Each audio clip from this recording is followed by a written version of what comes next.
Oke, nah itu dari sisi ekonomi. Kalau dari sisi hukum bagaimana, Pak Laude? Ya, dari segi hukum saya pikir kita terjadi penurunan yang banyak ya.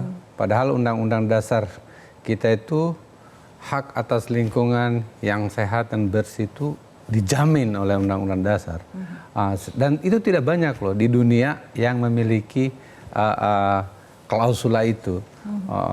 Hanya yang saya tahu misalnya ada Perancis ada, South Africa ada gitu, tapi kayak Amerika Serikat, Australia, itu mereka tidak mengakui hak atas lingkungan di dalam konstitusinya.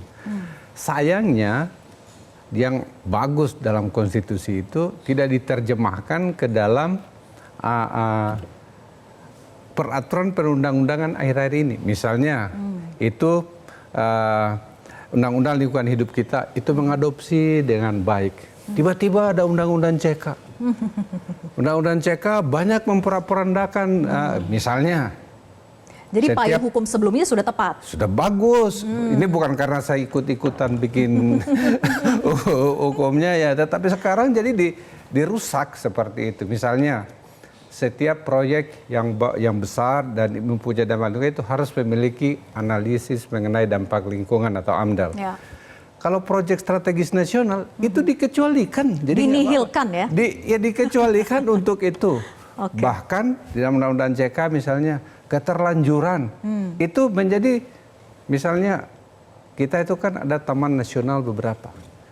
Banyak dan bagus-bagus taman nasional kita itu sebenarnya kalau dirawat dengan baik. Tapi dirambah oleh banyak sawit, oleh tambang dan macam-macam.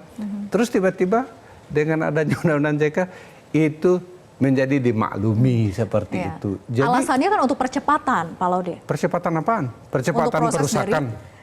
Perizinan. Enggak, ya itu kan tidak ada izinnya, dia itu ilegal. You cannot legalize something illegal.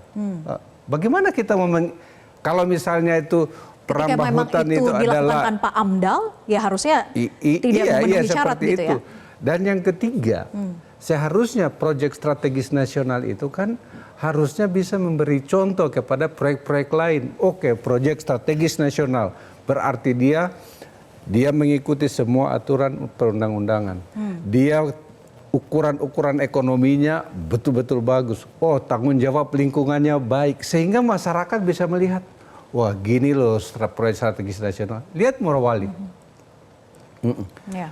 K3-nya nggak dipenuhi, pengelolaan limbahnya jelek semuanya. Bahkan pulau-pulau kecil yang dilarang ditambang yang kurang dari 2 juta hektar itu banyak yang ditambang. Pulau Wawoni, Pulau Kebaena itu di kampung saya pula. Itu di Sulawesi Tenggara paling banyak. Yang di Maluku, Buru, hampir semuanya dirusak. Jadi menurut saya dari segi undang-undangnya kita turun, dari segi implementasinya lebih kacau lagi. Terus akhirnya banjir di mana-mana. Yang seperti tadi diperlihatkan itu.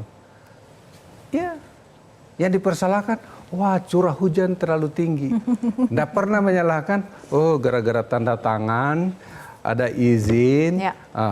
Dari segi izin ya, pada waktu saya di KPK, kita memiliki lebih 10.000 izin usaha pertambangan IUP.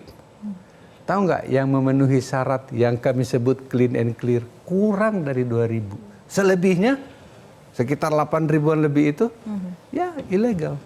Sekarang tiba-tiba ada kebijakan baru lagi nih. Mau memberikan tambang kepada organisasi masyarakat yang tidak punya keahlian dan keterampilan untuk menambang. Syaratnya hanya punya badan usaha, Pak Laude. Ya itu. Jadi makanya itu menurut saya kalau kita merayakan Hari Lingkungan Hidup, kebetulan saya lahir Juni, jadi saya dekat perasaannya dan saya ngajar hukum lingkungan gitu kan.